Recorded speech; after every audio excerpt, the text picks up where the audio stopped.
O tempo parece a coisa mais simples do mundo, não é? Ele simplesmente flui, constante, do passado para o futuro. Mas, e se essa nossa percepção, essa sensação do dia a dia estiver completamente errada? É isso que vamos explorar. Vamos mergulhar na física moderna para questionar a própria natureza do tempo como o conhecemos.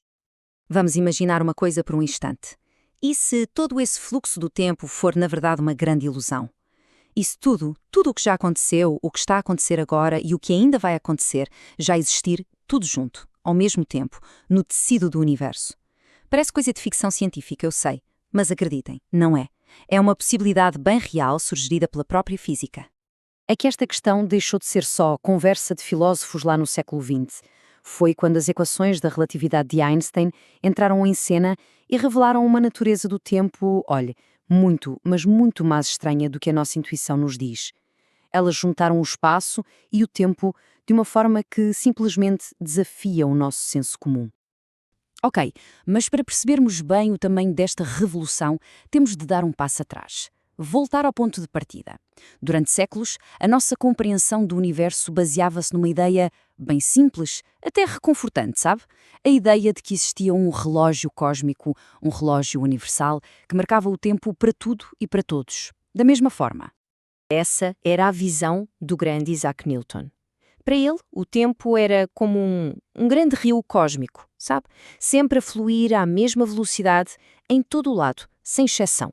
Um segundo aqui na Terra era exatamente o mesmo segundo em Marte ou na galáxia mais distante que se possa imaginar. Era uma verdade absoluta, inquestionável.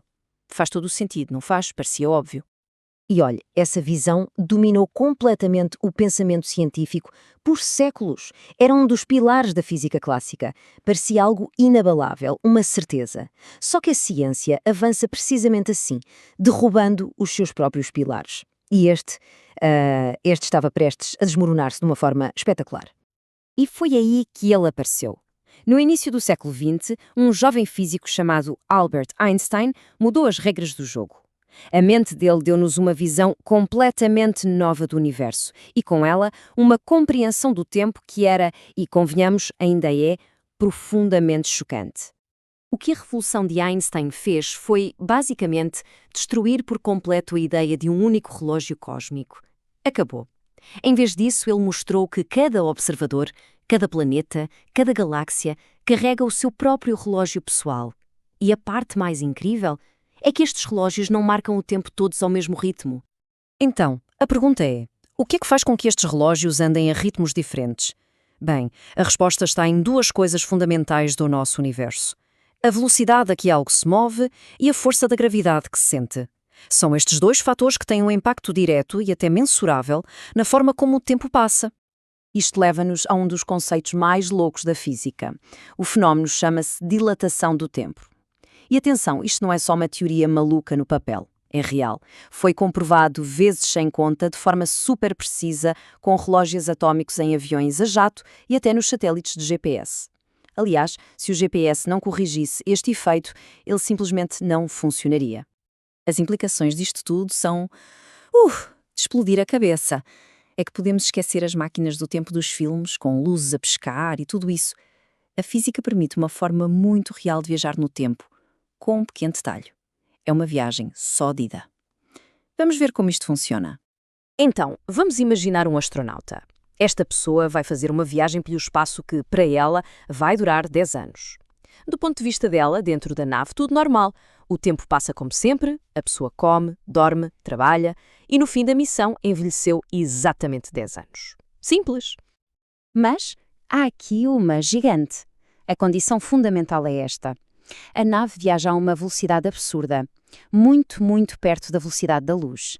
E é aqui, a esta velocidade, que as regras do tempo que achávamos que conhecíamos começam a dobrar-se. Ok, o astronauta passou 10 anos no espaço. Lá na Terra, a família, os amigos, toda a gente também viu o tempo passar. A pergunta é, será que para eles também passaram só 10 anos? A resposta, de acordo com as equações de Einstein, é um não gigante e retumbante. Enquanto para o nosso viajante passaram apenas 10 anos, aqui na Terra poderiam ter passado séculos. Séculos inteiros. Gerações teriam nascido, vivido e morrido enquanto a pessoa estava fora. Reparem bem nisto. O astronauta não usou nenhuma máquina do tempo para saltar para o futuro. Não, ele simplesmente viveu o tempo a um ritmo muito, mas muito mais lento do que toda a gente na Terra. Quando regressou, não voltou para o mundo que tinha deixado para trás. Voltou para o futuro distante desse mundo. Ok, aceitar que o tempo é relativo resolve alguns quebra-cabeças, é verdade, mas, ao mesmo tempo, abre a porta a questões ainda mais profundas, mais desconcertantes, sobre a natureza da nossa própria realidade. E esta é, se calhar, a consequência mais estranha e difícil de engolir da relatividade. Pensem bem, se a passagem do tempo depende de como nos movemos, então aquela ideia de um agora universal, de um momento presente que é o mesmo para toda a gente no universo, essa ideia simplesmente desfaz-se. O que isto quer dizer é que cada pessoa, cada observador, está a viver no seu próprio agora, que é diferente dos outros. O agora de alguém aqui na Terra não é o mesmo que o agora de alguém numa galáxia distante. Pensem que a luz, a coisa mais rápida que existe, demora tempo a viajar. Por isso, o agora de um hipotético extraterrestre pode, na verdade, ser o nosso passado ou o nosso futuro. Não existe um presente cósmico partilhado. Apesar de tudo isto que a relatividade nos ensinou, há mistérios fundamentais que continuam. Por exemplo, as equações da física funcionam perfeitamente bem, tanto para a frente como para trás no tempo. Mas a nossa experiência do dia-a-dia diz-nos o contrário, não é? Então, porquê? E porquê que sentimos o tempo a fluir sempre numa única direção? Os cientistas têm um nome para isto, a seta do tempo. É este grande mistério por resolver. Por que é que nos lembramos do passado e não do futuro? Por que é que um ovo se parte e não volta a juntar-se sozinho? Este fluxo sempre para a frente continua a ser um dos maiores enigmas da ciência. E isto leva-nos de volta ao início, mas com uma perspectiva completamente nova. Se o pilar mais fundamental da nossa realidade, que é a ideia de um momento presente partilhado, é uma ilusão, então, o que é real? O que é a realidade? E o que significa a nossa existência no universo onde não existe um agora universal? A resposta por agora está para lá do alcance da nossa ciência.